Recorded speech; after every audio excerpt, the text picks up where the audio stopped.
어제부터 비교적 많은 비가 내리고 있습니다. 많이 불편함 중에도 복된 주일, 사랑하는 주님 앞에 잘 나오셨습니다. 나오신 여러분들에게 주님이 예비하신 은총이 풍성하게 함께하기를 진심으로 빕니다. 우리의 인생을 돌아보면 만남의 연속인 것 같습니다. 그저 스쳐 지나가는 만남도 있고, 되돌아봤을 때 이것은 잘못된 만남이었다라고 생각되는 경우도 있는가 하면, 그 만남을 갖고 난 다음에 지금까지 계속되는 사귐으로 이어져가는 좋은 만남도 있습니다. 또 어떤 만남은 일생을 두고서 이것이야말로 가장 가치 있고 소중한 만남이다 여기는 것도 있죠. 오늘은 특별히 우리 일생을 두고 가장 소중한 만남에 대하여 함께 여러분과 생각해 보려고 합니다. 그 만남은 곧 우리 주 예수 그리스도와의 만남이다 하는 것입니다. 오늘 이 그리스도와의 만남과 사귐을 생각하면서 우리에게 주시는 교훈을 함께 나누고 싶어요. 그래서 오늘 설교 제목은 영원한 사귐, 이렇게 설교 제목을 가져봅니다. 오늘도 성령께서 저와 여러분 모두에게 말씀의 은혜로 풍성하게 하시며, 또 우리를 은혜로 새롭게 해서 결단하며 또 우리의 삶의 자리로 나아가는 복된 시간이 되기를 바랍니다. 사도 요한이 이 본 서신을 쓰면서 자기의 이름을 사용하지 않아요. 자기의 이름 사용하지 않고 거듭 우리라고 하는 말을 사용하고 있습니다. 이 말은 사도 자신뿐만 아니라 그와 함께 복음을 위하여 동역하는 복음의 일꾼들을 표현하고 있는 말이다 하겠습니다. 이들은 먼저 그리스도와의 만남과 사귐을 잘 알고 있는 사람들이에요. 자신들이 그것을 이미 경험하고 있고 그것을 누리고 있는 사람들입니다. 이들은 그리스도를 잘 알고 사귀는 자들로 살면서 이 편지를 받는 성도들에게 그리스도를 소개하고 그리스도와의 진정한 사귐으로 초대하고 있습니다. 먼저 이들은 그리스도에 대하여 뭐라고 소개를 하고 있는지 살펴보면 1장 1절 말씀에 보면요, 태초부터 있는 생명의 말씀, 이렇게 소개를 합니다. 2절 또 가서 보시면 어떤 표현이 나오냐면 영원한 생명으로 그분을 소개해주고 있습니다. 이 영원한 생명을 두고 요한일서 5장 20절 가서 보게 되면 어떤 표현을 쓰느냐, 이걸 줄여가지고 영생이라고 말합니다. 그래서 사도들이 만나 사귀고 경험하고 있는 그분에 대하여 그분은 태초부터 있는 생명의 말씀이다. 그분은 곧 영원한 생명, 영생이시다라고 이렇게 소개를 해주고 있습니다. 이러한 식의 표현들, 사도 요한은 그가 기록한 요한복음이라든지 요한 1서, 2서, 3서 여기 보면 이러한 표현들을 즐겨 사용하고 있습니다. 성품이라든지 어떤 속성, 그런 것을 나타내는 표현을 가지고서 그분 자신을 나타내는 것으로 소개하는 식입니다. 예를 들어서 요한복음을 우리가 한번 다시 떠올려 보면요, 요한복음에서는 이런 표현을 의도적으로 사용하죠. 나는 무엇이다 라는 표현을 의도적으로 사용하는데 무려 7번을 사용합니다. 이 표현은 구약시대로 거슬러 올라가면 출애굽기에서 모세가 하나님을 어떤 분으로 소개해야 됩니까? 라고 물을 때 나는 스스로 있는 자다. 그래서 하나님이 스스로 자신이 누구인가를 밝혀주셨던 그런 표현을 사도 요한이 이 표현을 그대로 가져와서 복음서에서 이것을 의도적으로 7번을 사용해요. 여러분 아마 제가 말씀드리면 떠오를 겁니다. 제가 한번 소개해 볼까요? 나는 생명의 떡이다. 이런 표현을 사용하죠. 나는 세상의 빛이다. 나는 양의 문이다. 나는 선한 목자다. 나는 부활이요 생명이다. 나는 길이고 진리고 생명이다. 나는 참 포도나무다. 사도 요한이 예수님의 정체, 예수님이 과연 누구이신가, 그분이 어떠한 일을 하시는 분으로 이 땅에 오셨는가 하는 것을 이런 식의 표현을 의도적으로 사용하면서 그분이 누구이시고 그분이 무슨 일을 하시는지를 자주 사용하곤 했습니다. 이러한 표현 오늘 우리가 있는 이 요한 서신에서도 역시 확인이 되고 있는 거죠. 예수님 뭐라고 소개했다고 그랬어요? 생명의 말씀이다. 예수님이 곧 영생이다. 우리가 잠시 뒤에서 보겠지만 하나님이 빛이시다. 하나님이 사랑이시다. 하나님은 의로우시다. 뭐 이런 표현들도 역시 그와 비슷한 표현들로 의도적으로 사용하고 있다 하는 것입니다. 그렇다면 한번 생각해 볼까요? 여기 표현된 것처럼 생명의 말씀이라고 그가 만나 교제하는 그 주님을 소개한 이 표현은 무슨 뜻일까요? 이 말씀이라고 하는 말은 로고스라는 말을 그대로 번역을 한 것인데요.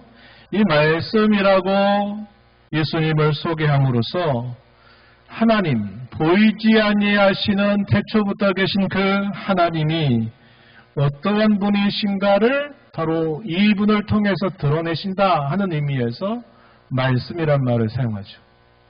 요한복음 1장 1절에서도 태초에 뭐가 계시니라? 말씀이 계시니라. 태초에 로고스가 계셨다 이 말을 써요.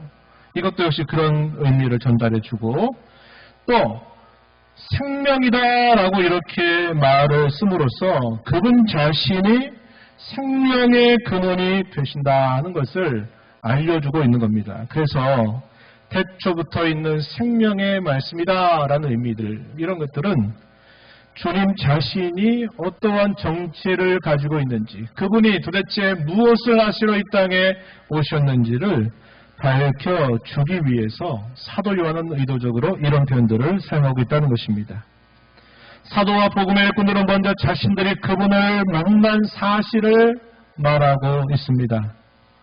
그냥 스쳐 지나가는 만남이 아니라 인격적인 만남을 가졌다고 말하는데 그것을 두고 뭐라고 표현하느냐? 우리말로 익숙하죠? 사귐이라고 표현을 해줍니다. 1절 하반절 2절 말씀 함께 보실까요? 이렇게 말합니다. 우리가 들은 바다, 눈으로 본 바다, 자세히 보고 우리의 손으로 만진 바다. 2절에서는 이 영원한 생명을 우리가 보았다 이렇게 말합니다. 여기서 듣고 보고 만졌다라고 한 이 표현은 예수님과 실제로 함께하였던 공생의 3년을 말하는 것만은 아니다 하는 것입니다. 우리가 잘 아는 것처럼 제자들은 3년 동안 예수님과 함께 했습니다. 하지만 그분이 진정 누구이신가에 대해서는 제대로 알지 못했어요.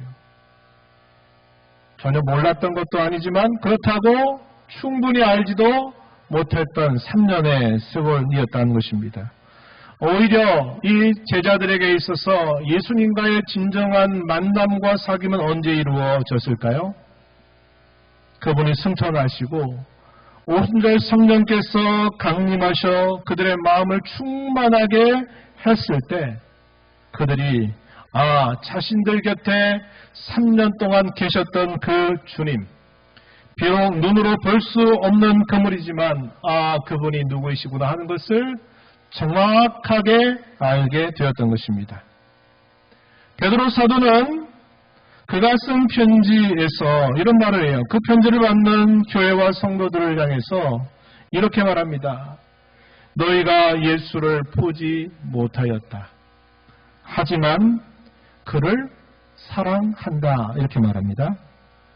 그뿐만 아니라 말할 수 없이 그분을 기뻐하고 있다라고 말을 하고 있어요.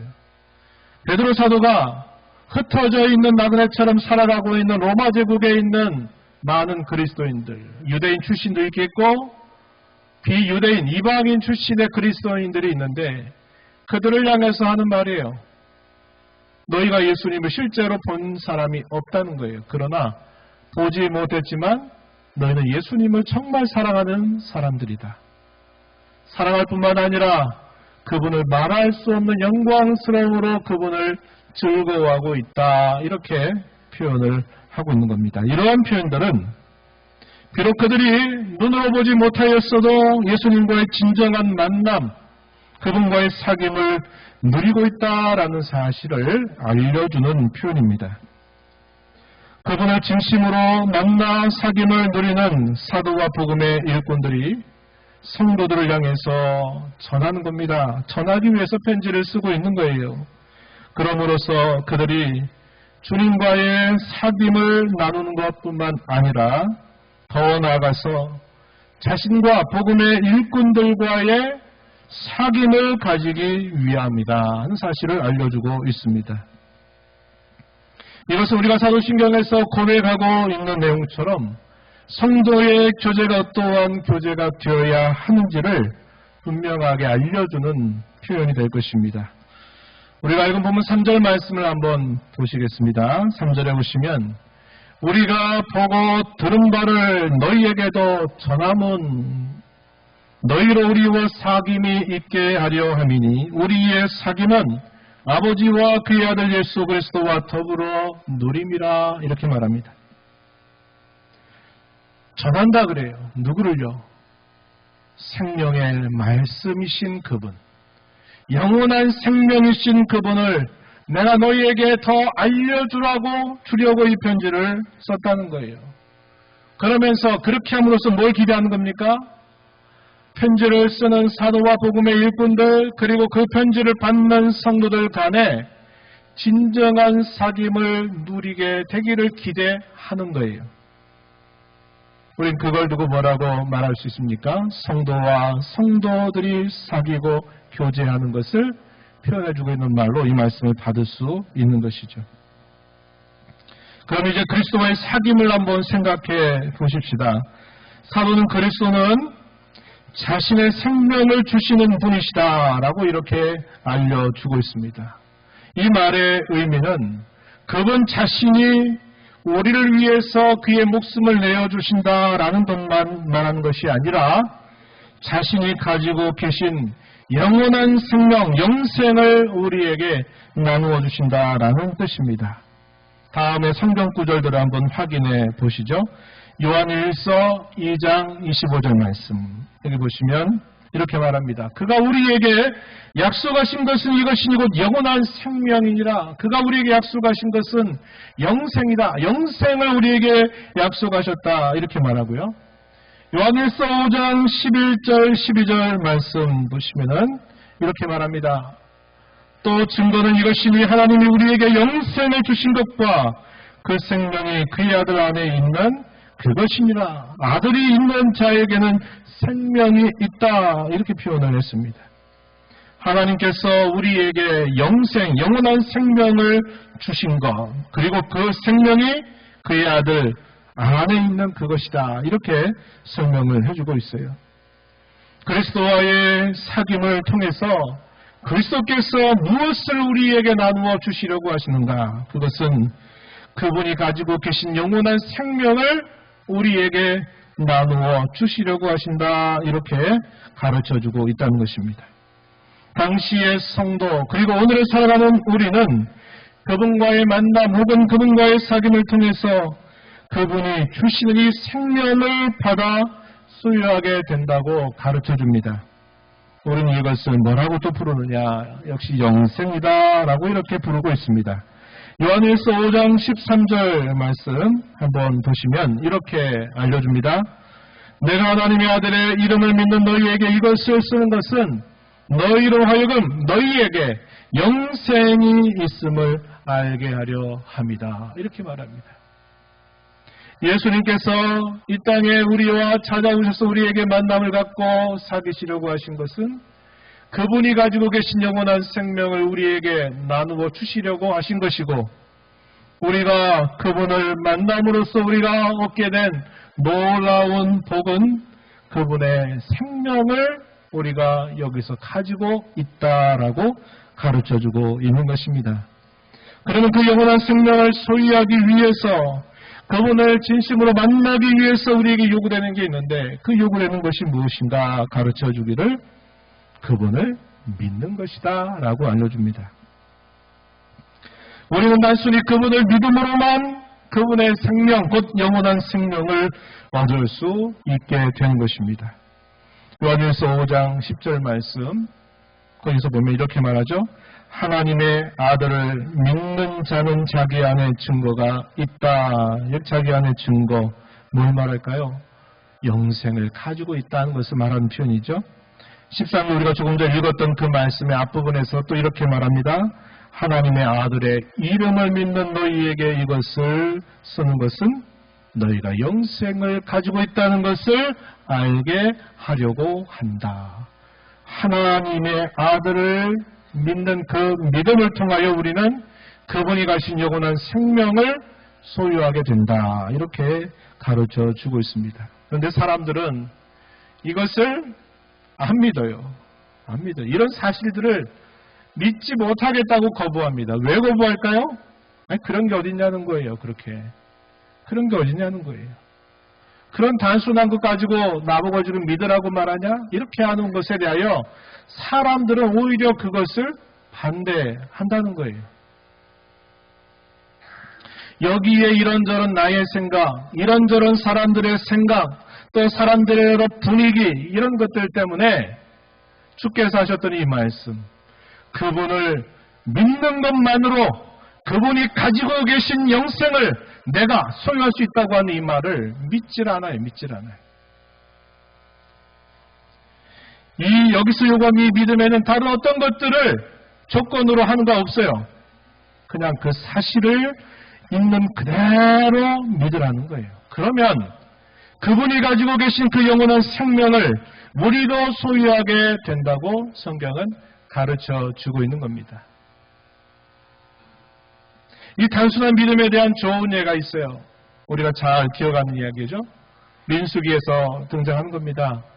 이스라엘 백성들이 원망하고 불평했을 때 하나님이 그들을 깨우치시기 위해서 불뱀들을 그들에게 보내게 되고, 그 불뱀에 물린 사람들이 다 죽어가게 될 때 모세가 하나님 앞에 기도하였더니 하나님께서 노스로 뱀을 만들어 장대 위에 높이 달아 올려라. 그리고 말해라. 저 장대에 달린 노스로 만든 뱀을 쳐다보는 사람은 나을 거다. 이렇게 하나님 모세에게 알려주시죠.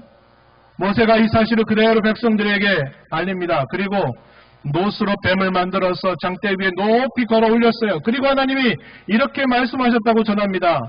이 노스로 만든 뱀을 쳐다보는 사람은 다 낫는다고 했으니 나와서 이 뱀을 쳐다보라는 거예요.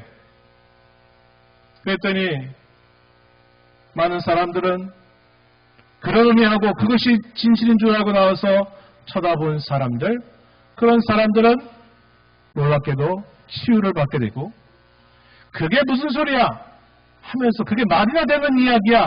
어떻게 그렇게 해서 죽을 병에 죽어가고 있는 사람이 나음을 입는단 말이야.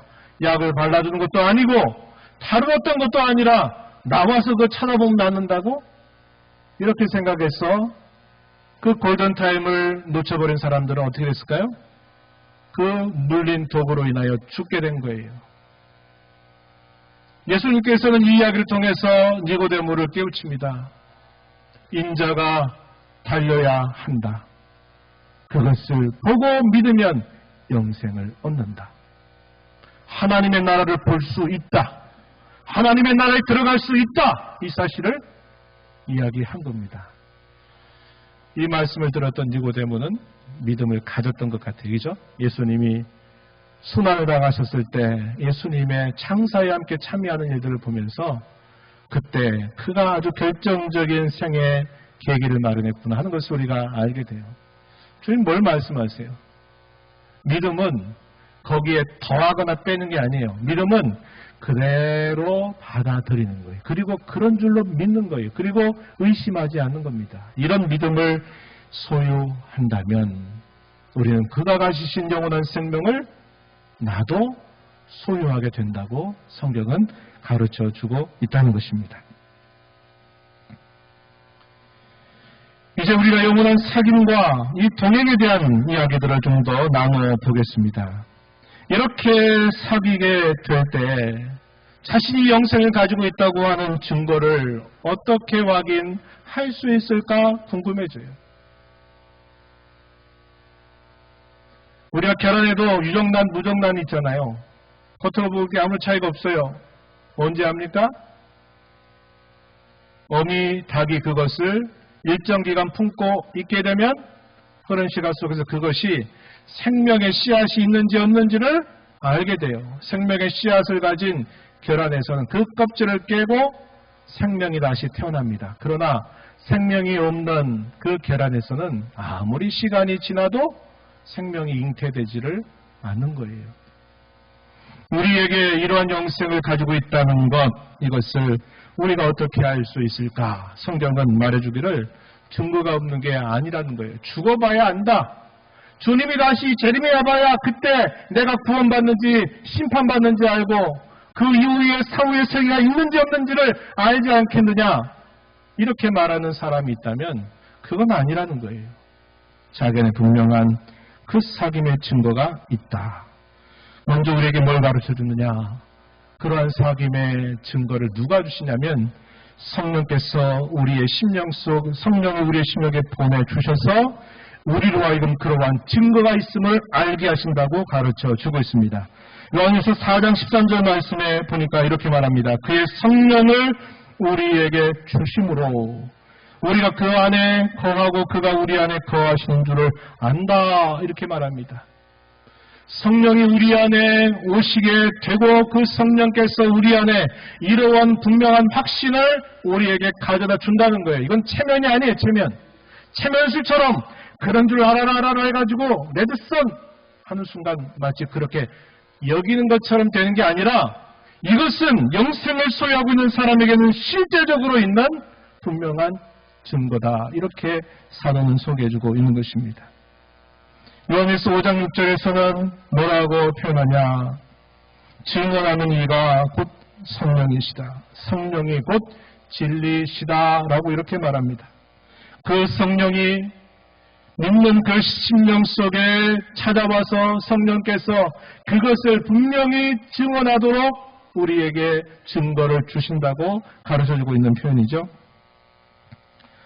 5장 9절 조금 들어가서 9절 10절에는 이런 말씀을 합니다. 만약 우리가 하나님의 사람들의 증거를 받을진대 하나님의 증거는 더욱 크도다. 하나님의 증거는 이것이니 그의 아들에 대하여 증언하신 것입니다. 하나님의 아들을 믿는 자는 그 자기 안에 증거가 있고 하나님 믿지 아니하는 자는 하나님을 거짓말한 자로 만드나니 이는 하나님께서 그 아들에 대하여 증언하신 증거를 믿지 아니하였기 때문이다. 이렇게 설명을 해줍니다. 성령이 우리 안에 찾아오심으로 성령을 우리에게 선물로 주심으로 말미암아 우리가 이러한 생명을 가지고 있음을 확신하게 해준다. 이것이 믿는 자에게 주시는 놀라운 선물임을 말해주고 있다는 것입니다. 그뿐만 아니에요. 또 무엇이 오느냐? 우리에게 신령한 기쁨을 누리게 하신다는 것입니다. 우리가 읽은 본문 4절 말씀 한번 가서 보시면 이렇게 말하죠. 우리가 이것을 쓰면 우리의 기쁨이 충만하게 하려 함이라. 이렇게 말합니다. 이 기쁨은 세상이 주는 기쁨과 다른 것이죠. 이것은 어떤 기쁨입니까? 영적인 기쁨, 신령한 기쁨을 표현하고 있는 것입니다. 이러한 기쁨을 그 어느 누구도 빼앗을 수 없는 것입니다. 이러한 기쁨을 그가 영생을 가지고 있다면 이러한 기쁨을 누리도록 해주신다. 이것은 분명한 사귐의 증거가 된다고 우리에게 가르쳐주고 있는 겁니다. 이러한 사귐을 어떻게 누리게 되는가에 대해서 이 요한 서신에서는 몇 가지 중요한 표현들을 사용하고 있는데, 아까 제가 초대에 말씀드렸던 그런 내용입니다. 뭐라고 말하느냐, 하나님을 두고 마치 어떤 속성이나 성격으로 표현하고 있는 거예요. 뭐라고 표현하냐, 이 요한에서는 세 가지 표현이 나와요. 하나는 하나님은 빛이시다 라고 하는 표현이에요. 또 하나 표현은 뭘까요? 하나님은 의로우시다라고 하는 표현이고, 또 하나의 표현은 하나님은 사랑이시다라고 말하는 거예요. 어떻게 하나님이 사랑이 될 수 있습니까? 하나님은 인격체이시고 사랑은 인격체라고 말할 수 없는 거잖아요. 그런데 아까 말씀드렸듯이 사도 요한은 이렇게 즐겨 표현하고 있는 거예요. 그것은 실제로 하나님이 사랑이다라는 것이 아니라 하나님이 어떤 분이신가를 말할 때 그분은 마치 사랑 자체와 같은 그러한 것을 베푸시는 분이다 하는 것을 표현할 때 하나님은 사랑이다, 이런 식의 표현을 사용하고 있다고 하는 것입니다. 먼저 하나님 빛이시다라고 하는 표현은 요한일서 1장 5절 말씀에 소개가 되고 있어요. 우리가 그에게서 듣고 너희에게 전하는 소식은 이것이니 곧 하나님은 빛이시라, 그에게는 어둠이 조금도 없으시다는 것이니라, 이렇게 말합니다. 하나님 빛이시기 때문에 그분과 사귀고 그분과 교제하는 사람은 어떻게 되는가? 빛 가운데 행하는 삶을 살게 된다라고 이렇게 말해주고 있습니다. 1장 7절 말씀에서 그가 빛 가운데 계신 것 같이 우리도 빛 가운데 행하면 우리가 서로 사귐이 있고 그 아들 예수의 피가 우리를 모든 죄에서 깨끗하게 하실 것이다, 이렇게 가르쳐줍니다. 두 번째 등장하고 있는 표현, 하나님은 의로우시다라고 하는 이 표현은 2장 29절 말씀에서 우리가 찾게 됐는데 이렇게 말합니다. 너희가 그가 의로우신 줄을 알면 의를 행하는 자마다 그에게서 난 줄을 알리라, 이런 말씀을 하셨어요. 하나님이 의로우시다. 그 의로우신 하나님과 함께 교제하는 사람은 어떻게 되는가? 죄를 떠나는 삶을 살게 된다. 불의한 일을 버리게 된다라고 가르쳐 주고 있습니다. 이에 대한 구절 중에 요한일서 3장 6절 말씀, 거기를 한번 보시면 이런 표현이 나와요. 그 안에 거하는 자마다 범죄하지 아니하나니 범죄하는 자마다 그를 보지도 못하였고 그를 알지도 못하였느니라, 이렇게 말합니다. 하나님 안에 거하는 자, 그분과 함께 사귀고 교제하는 자마다 범죄하지 않는데요. 범죄하지 않는다라고 하는 이 표현은 어떤 뜻이 담겨 있냐면 지속적으로 계속 범죄하는 것을 말해요. 우리 가운데 범죄하지 않는 사람 누가 있어요? 저도 마찬가지요. 우리 중에 아무리 의로운 사람이라 할지라도 범죄하지 않는 사람이 어디 있습니까?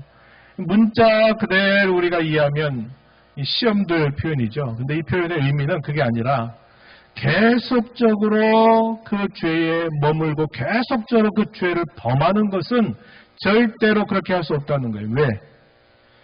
의로우신 하나님과 교제하는 성도는 결코 그렇게 할 수 없다는 것을 강조하고 있는 표현이죠. 이 동일한 표현들이 6절뿐만 아니라 9절에서도 반복이 되고요. 뒤로 가서 5장 18절 말씀에서 이 동일한 표현이 반복돼요. 무슨 말 하는 겁니까? 하나님과 사귀는 자, 그리스도와 사귀는 사람들은 이렇게 죄를 범하면서 살아갈 수 없는 사람들이다 하는 사실을 우리에게 밝히 가르쳐주는 말씀이 되는 것입니다. 하나님이 사랑이시다라고 하는 표현도 요한일서 4장에 보면 두 번씩이나 반복이 되는데 8절 말씀에 보면 이렇게 말합니다. 사랑하지 아니한 자는 하나님을 알지 못하나니 이는 하나님은 사랑이심이라. 하나님은 사랑이십니다. 또 16절 가서 또 보시면 하나님이 우리를 사랑하시는 사랑을 우리가 알고 믿었노니 하나님은 사랑이시라, 이렇게 표현했습니다.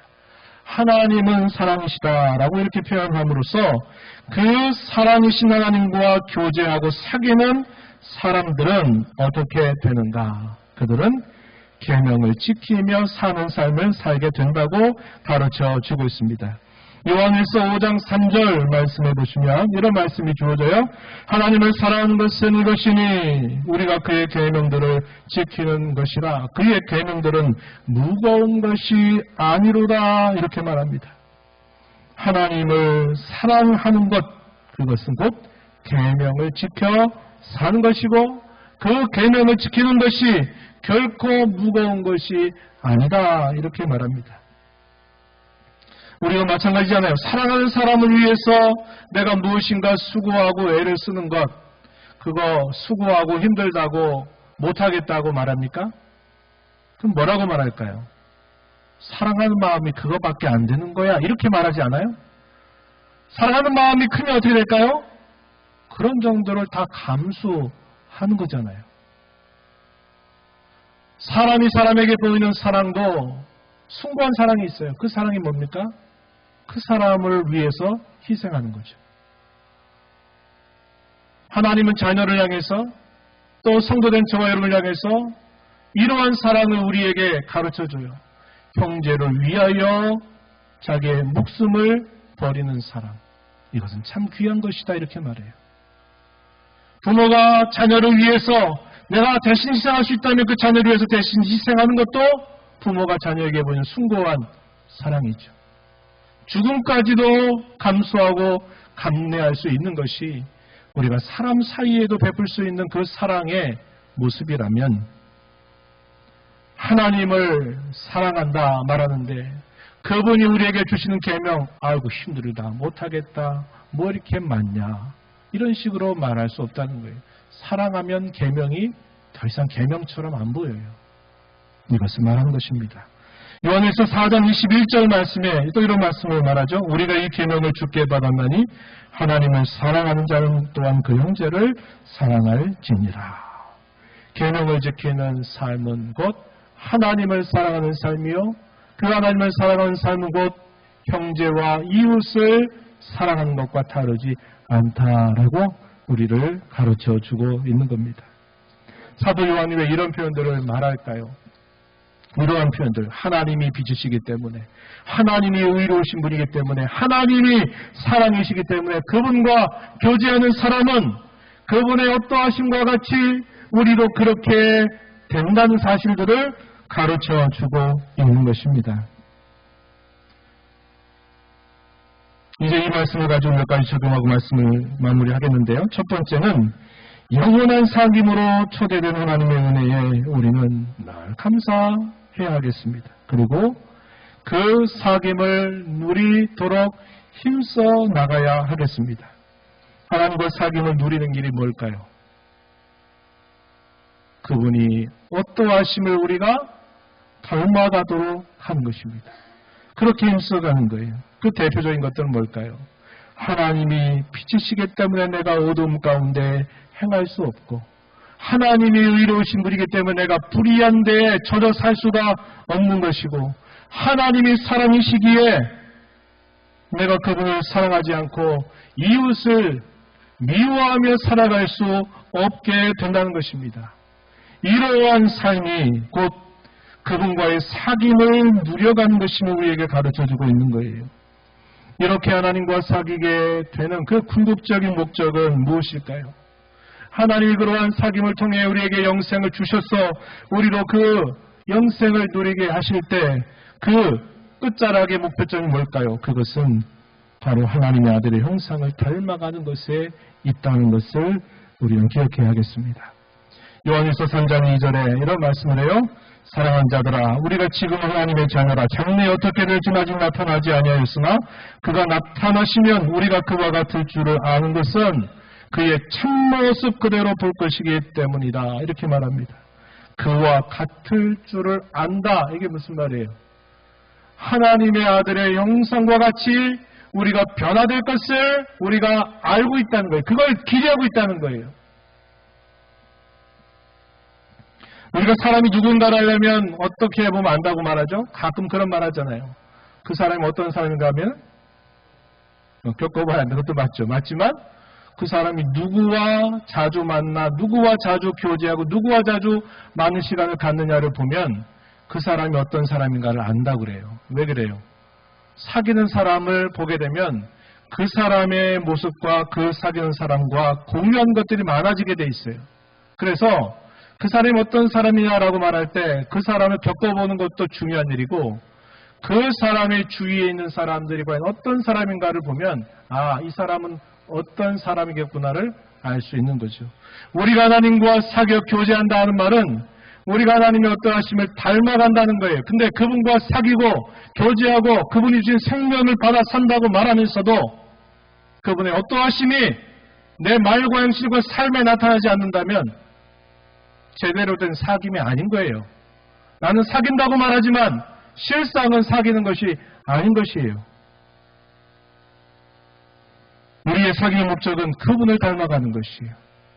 그분의 생각, 그분의 바람, 그분의 성품, 그것을 닮아가는 것이 우리가 이 사귐을 통해서 얻게 될 목표라는 것을 꼭 기억하며 살아야겠다는 것입니다. 마지막으로 주님과의 교제를 바탕으로 해서 우리가 성도의 교제를 배우고 실천해 나가는 삶을 살아가자고 하는 것입니다. 우리가 아까 읽었던 본문 3절 말씀에서 우리가 보고 들은 바를 너희에게 전하면 너희로 우리와 사귐이 있게 하려 함이니 우리의 사귐은 아버지와 그의 아들 예수 그리스도와 더불어 누리는 것이다. 이렇게 말합니다. 성도의 참된 교통은 바로 이것이에요. 성도로 부름받은 각 개인이 그리스도와의 진정한 만남과 사귐을 계속 나누면서 그 주님으로부터 받는 그 영원한 생명을 소유하고 그분의 성품을 닮아가는 것이 나뿐만 아니라 또 다른 지체와 더불어 이것을 함께 더불어 나누어 공유하는 거예요. 이게 뭐냐? 이걸 두고 성도의 교제라 부르는 거예요. 그저 밥 먹고 어디 놀러 가고 그저 시간 같이 하면 이게 성도의 교제의 전부라고 말하면 안 돼요. 성도의 교제가 올바르게 이루어지기 위해서는 그와 그리스도와의 이 사귐의 관계가 돈독해야 돼요. 그 사귐이 잘 이루어져야 됩니다. 그 사귐을 가지고 그것을 바탕으로 해서 성도와 성도 간에 함께 나누고 함께 격려하고 함께 기도하고 때로 권면하고 때로는 듣기 싫은 말이라도 할 수 있는 이런 관계가 될 때 이것을 성도의 교제다 이렇게 부르고 있는 것입니다. 말씀 뵙겠습니다. 그리스도와의 만남에 대해서 우리 중 모르는 사람은 아무도 없을 것이에요. 하지만 스쳐 지나가는 만남이 되지 않아야 합니다. 나중에 되돌아서는 만남이 되어서는 안 됩니다. 사도 곁에 함께했던 그 많은 사람들이 사도가 마지막 감옥에 있는 그 순간에 세상을 사랑해서 결국 세상으로 나아가는 일이 있었던 것처럼 내가 그리스도와 만났다고 내가 그리스도와 사귄다고 말하면서 마지막에 되돌아서는 그런 만남이 되지 않도록 매우 조심해야 하겠습니다. 그분과의 인격적인 만남을 통해서 영원한 사귐으로 이어지는 만남이 되도록 우리가 사모하고 힘쓰는 성도가 되어야 하겠습니다. 그런 만남을 이어가는 저와 여러분이 되기를 바라고 그리스도와의 만남과 사귐을 바탕으로 저와 여러분 모두가 참 성도의 교제를 잘 배우고 실천해 나가는 모두가 되기를 진심으로 축원합니다. 하나님 아버지, 오늘도 저희들을 불러주셔서 주의 귀한 말씀을 통하여 영원한 생명 그 자체이신 주님을 저희에게 보내주셔서 그 주님을 통하여 그 영원한 생명을 받아 누리게 하시며 주님과 만나 교제하며 평생토록 살게 하신 귀한 은혜를 감사드립니다. 주께서 저에게 주신 이 놀라운 사귐에 대하여 항상 감사하고 사모하는 저희가 되게 하시고 그 사귐을 저희 자신뿐만 아니라 더 많은 사람들에게 나누기 위하여 그들에게 그리스도의 복음을 전함으로 그들과 깊은 사귐을 이루어가고 그들이 하나님의 자녀됨을 함께 나누어가는 저희들 삶이 되게 하여 주옵소서.